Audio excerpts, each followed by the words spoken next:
سلام دوستان عزیز، امروز اومدم بهتون آموزش گلد کردن تمامی دسته های گان ها یا اسلحه های بازی رو بدم که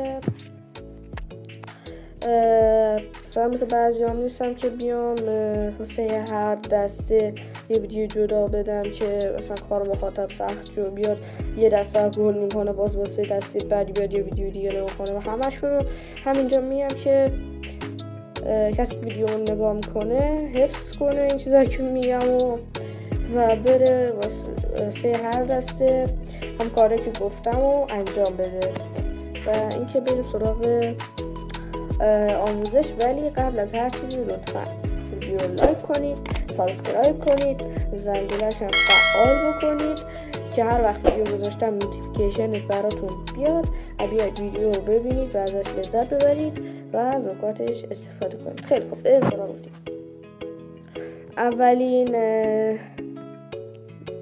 دسته یا هم اولین کموهایی که شما باید باز کنید واسه اسب تایفل ها 600 تا کیل ساده باید بگیرید، هر جوری که دوست داشتید کیل بگیرید، فقط 600 تا باشه.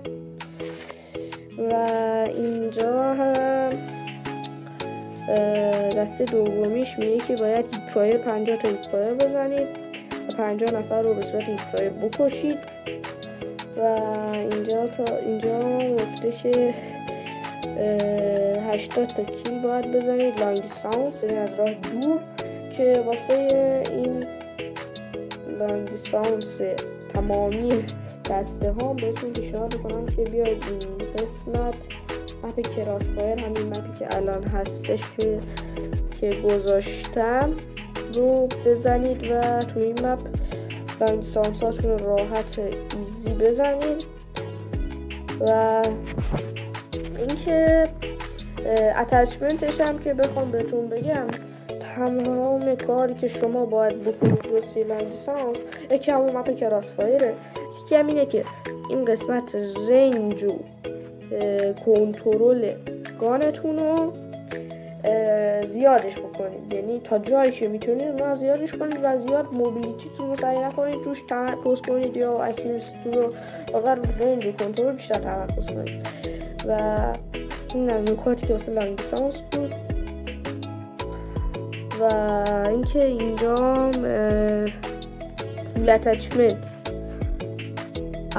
فول اتچمنت یا همون 5 تا اتچمنت روی گانتون باید بذارید و حالا فرق نمی‌کنه 5 تا چجوری باشه و فقط باید 5 تا اتچمنت باشه رو اسلحه‌تون و با اون 5 اتچمنت باید انمی‌ها رو بکشید.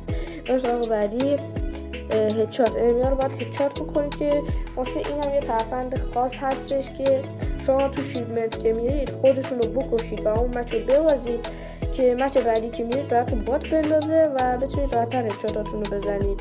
و این هم که نوع اتچمنتی که با این گزینه دایره شکل فلش مانند وقتی بزنیدش و این کلر رو بزنید، که حالا من چون اتچمنتی ندارم برام آبی نشده، ولی اگه اتچمنت داشته باشید آبی میشه و اون کلر رو بزنید یا همون CLEAR رو بزنید براتون اتچمنتاتون یعنی غیب میشه و نوع اتچمنت میشه دیگه. و بریم سراغ دسته بعدی. اولیش میگه که باید کیل بگیرید، کیل ساده بگیرید، حالا فکر کنم 300 تا هم بود. و دومیش میگه که باید نشسته را برید و انمی‌ها رو بکشید. سومیش لانگ دیستانس که از راه دور باید انمی‌ها رو بزنید که بهتون نکاتش هم تو دسته قبلی گفتم که باید کراسفایر رو این داستاناشو.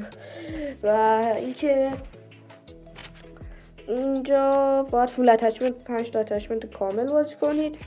و این قسمت هم باید اینجا باید هدشات میکردید و اینجا باید هدشات میکردید که با همون ترفند شیلمنت که گفتم خودتون رو بکشید راحت میتونید بات بندازه جلوتون رو، راحت میتونید هدشاتاتون رو بزنید. اینجا هم که نوع اتچمنت با هم گزینه دایره شکل میتونید راحت هدشات هم بزنید. بریم سراغ دسته بعدی.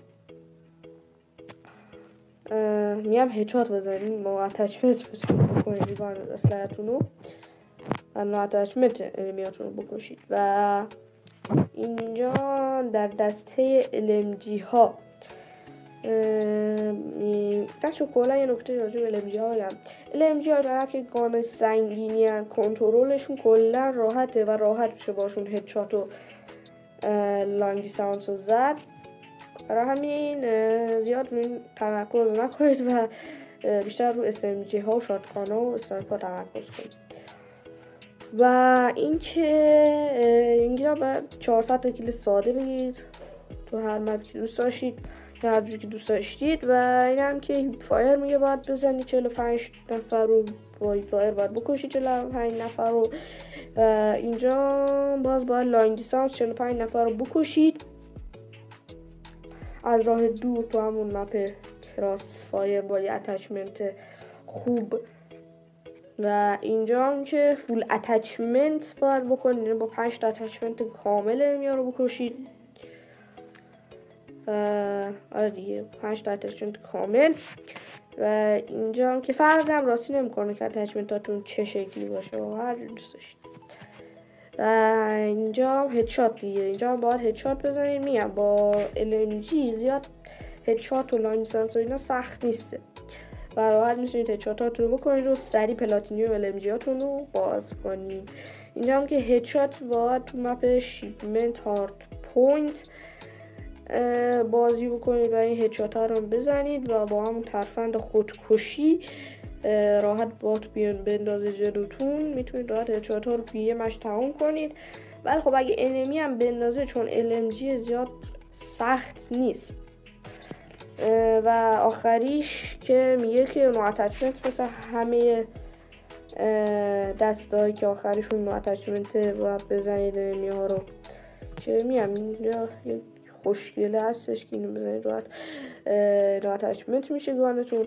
فقط یه نکته دیگه هم بگم، مثلا شما اگه مثلا اینو گذاشتید رو گانتون میتونید بیاد اینجا اینم بردارید، اینجا نو اتچمنت میشه. ولی دیگه اگه 5 تا اتچمنت رو اسلحه‌تون بود دیگه مثلا راحت میتونید اینو بزنید و لازم نیست دونه دونه برید داخلشون غیبشون کنید. و یه نکته دیگه هم بهتون بگم، اینکه راجع به اتچمنت هاتون رو سعی کنید بچه خودتون بچینید همیشه اون اتچمنت که باش راحت تری. مثلا دوست دارید اتچمنتتون سبک باشه، این موبیلیتیه سبک بودن گانو یه جورایی تخمین میزنه و نکنید هرچی موبیلیتی بیشتر باشه یعنی گانتون رو دوست دارید سبکتر کنید، سبکتر میشه گانتون. و اینکه یا دوست دارید سنگین‌ترش کنید گانتون، یا دوست دارید دمیجش رو بیشتر کنید، اینا رو دیگه دست خودتونه. یا هم دیگه اگه میخواید مثلا یه اتچمنت که همه استفاده میکنن معقول هستش استفاده بکنید، این قسمت میتونید راحت از این گزینه این کار رو بکنید و این اکیوپو که بزنید اون اتچمنتی که بیشتر افراد دوستش داشتن براتون میاد و میتونید استفادهش کنید دیگه. این هم یه نکته مخفی بود تا اینجا. بریم سراغ SMG ها. SMG ها الان بهتون میام بچه کنید. اینجا یک اسلحه گلد نشده رو بهتون بگم. اینجا بهتون گفته با 400 تا کیل ساده بگیرید هر جوری که دوست داشتید. اینجا هیپ فایر 75 تا هیپ فایر باید بزنید تو مپ هر مپی که دوست داشتید باز. و اینجا 45 تا لانگ دیستانس باید بزنید که میگم نه الان من خودم از قبلی اتچمنت روی این چیکومه چیدم که رنج و کنترلش رو خیلی زیاد کرده به همراه اکیوسی که واسه رنج محشر شده ولی در کل SMG ها یکم سخته لانگ دیستانسشون چون نزدیک‌ترن اکثر SMG ها. ولی اگه با همین اتچمنت هایی که کنترل و رنج رو بیشتر میکنه بعد بر مپ کراس باید پلی برید اینم ایزی رو باز میکنیدش. و اینجا فول اتچمنت و 5 تا اتچمنت کامل باز باید پلی بدید و باز میشه. و اینجا گفته که هدشات باید بزنید باز با اون ترفند خودکشی خیلی کار آمده و راحت میتونید هدشاتاتون رو بزنید. یا حالا میخواد کیل ساده هم بزنید میتونید این کار رو بکنید، ولی پیشنهاد نمیشه. چرا؟ چون کله ساده که دیگه شما ماشاءالله همتون پرو پلیری دیگه، نیازی به این کار هم نیست دیگه. و آخری هم نو اتچمنت دیگه، یعنی 60 تا کیل نو اتچمنت باید بزنید با همین فلش زیبا رنگ. میتونید نو اتچمنت پلی بدید و براتون یه تست باشم بگیرم. این کلیر رو بزنید، کلیر بزنید، نو اتچمنت بشه اینجوری. و بریم سراغ دسته بعدی، یعنی شاتگان ها. اینجا یه کوچولو مثل SMG ها تو لاین لیسانسش سخته و بذار بهتون میگم باید چیکار کنید. خیلی خب، اینجا باید 300 تا کیل ساده بگیرید. اینجا اینجا باید هیپ فایر بزنید. اینجا باید لانگ دیستنس بزنید، از راه دور باید بزنید. اینجا باید فول اتچمنت بازی کنید. اینجا باید هدشات بزنید. اینجا باید نو اتچمنت بزنید. حالا اینا من سریع بهتون گفتم، حالا چند تا نکته میمونه. این که هیچ، اصلا اینو که راحت بلد بزنید. این هم هیپ فایر که باز این هم میتونید راحت برید بزنید تو شیپمنت. اینجا لاین دیستنسشو، این لاین دیستنسشو ترجیحاً یه اتچمنت دورزن بزنید که این رنجر رو با این دمیج زیاد کنه، که اینجوری هم انیمیا سریعتر میمیرن، هم از رنج دمیج بیشتری میشن. که میگم اتچمنت خیلی چیز مهمیه و اینکه اگه روگان نباشه شما خیلی سخت میتونید اسلحه‌هاتون رو گل بکنید. پس میگم اتچمنت رو دست کم نگیرید، خیلی تاثیر داره. و اینجا که فول اتچمنت رو بهتون گفتم، باید با 5 تا اتچمنت کامل پلی بدید. و اینجا هدشات دیگه، باید هدشات بزنید. هدشات شاتگان ها مثل لانگ SMG ها سخت. چرا؟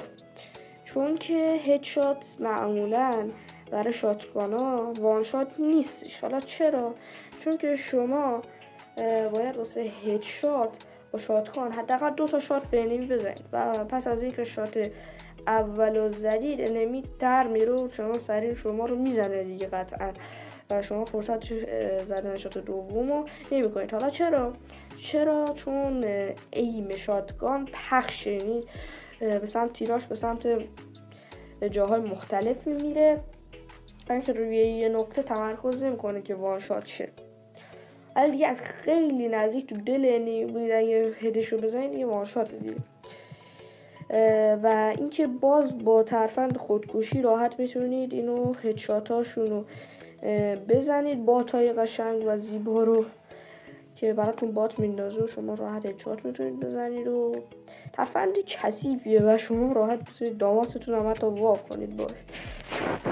ولی فقط این نیستش که این مهاریت های بالاش هم اونقدر هم که فکر میکنید آسون نیسته و آسونه، ولی فقط واسه یکیش. مثلا شما بخواید همشونو با هم دیگه انجام بدید، نهایتا توی یه روز بتونید 5-6 تا گانگولد کنید. و میگم اینجوری نیستش که بگی یه روزه میرم تمامش میکنم اینا. بعد این هم نو اتچمنت دیگه، بعد نو اتچمنت پلی بدید و انمی ها رو بکشید. یکی دیگه شونو فکر کنم بهتون اشتباه گفتم، زدتون ببینم کدوم اشتباه گفتم بهتون. یک نشون میدونم بهتون اشتباه گفتم. بذارید یه اسلحه دیگه بیارم. یکیشون رو میدونم اشتباه گفتم. ببینم این که 20 کیله، اینجا میپایره. اینو بهتون اشتباه گفتم. اینجا باید 2 تا انمی رو پشت سر هم دیگه بزنید، واسه از راه دور نیستش. این باید 2 تا انمی رو پشت سر هم دیگه بزنید در واقع. اینجاش یه تیکش اشتباه گفتم، پوزش. و اینکه یه چیز نمونده دیگه. بریم مارکسمن هم بهتون بگم، بعدش هم نایفا رو سریع بهتون بگم و کار رو جمع کنیم دیگه. خب مارکسمن رو اولش میگه که 350 تا کیل ساده بگیرید، حالا هر جایی که خواستید اینجا هم که میگه که بعد نشسته راه برید یا خوابیده راه برید و انمی رو بزنید. حالا لازم هم نیست راه برید، در حالت عادی هم نشسته باشید میمیرن. میان حساب میشه کیلتون. و اینجا هم لانگ دیستانس از راه دور باید 120 تا کیل بگیرید که تو همون مپ کراس فایر باید اتچمنت خوب میشه راحت این ماموریتش هم انجام بدید. و اینجا فول اتچمنت دیگه باید 5 اتچمنت کامل میتونید انمی رو بکشید و این کماش هم باز میشه. اینجا هم هدشاته که با همون ترفند خودکشی زیبا که چقدر به ما کمک میکنه میتونید راحت این 50 تا کیل هدشاتش هم وا کنید. و آخری هم مثل همه دسته های آخر گان ها باید 2 اتچمنت بدید 60 تا کیل بگیرید دیگه. این فلش زیبا هم داره همین اصلا ساخته شده. و بریم سراغ نایفا که نایفا نسبتا ساده تر از بقیه وا میشن. بهتون بگم چجوری گلدشون وا میشه. چون همه نایفا من گلد کردم و برای پلاتینیومش زحمت کشیدم، مثلا باید حفظی بگم بهتون دیگه، یعنی جورایی اینجا انگلیسی شما تا نیستش دیگه. اولیش فکر کنم میگه 50 تا کیل بگیرید. دومیش به احتمال زیاد میگه که باید نشسته را برید و نمیار رو بزنید. سومیش میگه با پرک دید سایلنت. حالا دید سایلنت چیه؟ برای اونایی که نمیدونم، یعنی شما که همه میدونید، برای اونایی که حالا نمیدونن زیاد اطلاعات ندارن، این بهش میگن پرک دید سایلنت و اینو بذارید و با نایفتون بزنید. این سومیش این باز میشه. و اینم میگه که از پشت نمیار رو بکشید، از بکشون برید نمیار رو بکشید، از جلو بکشید حساب نمیشه. اینجا گفته که به محض اینکه یه نمی رو زدید پشت سرش یه نمی دیگه هم بزنید فوق سری. اینجا هم گفته که باید به محض اینکه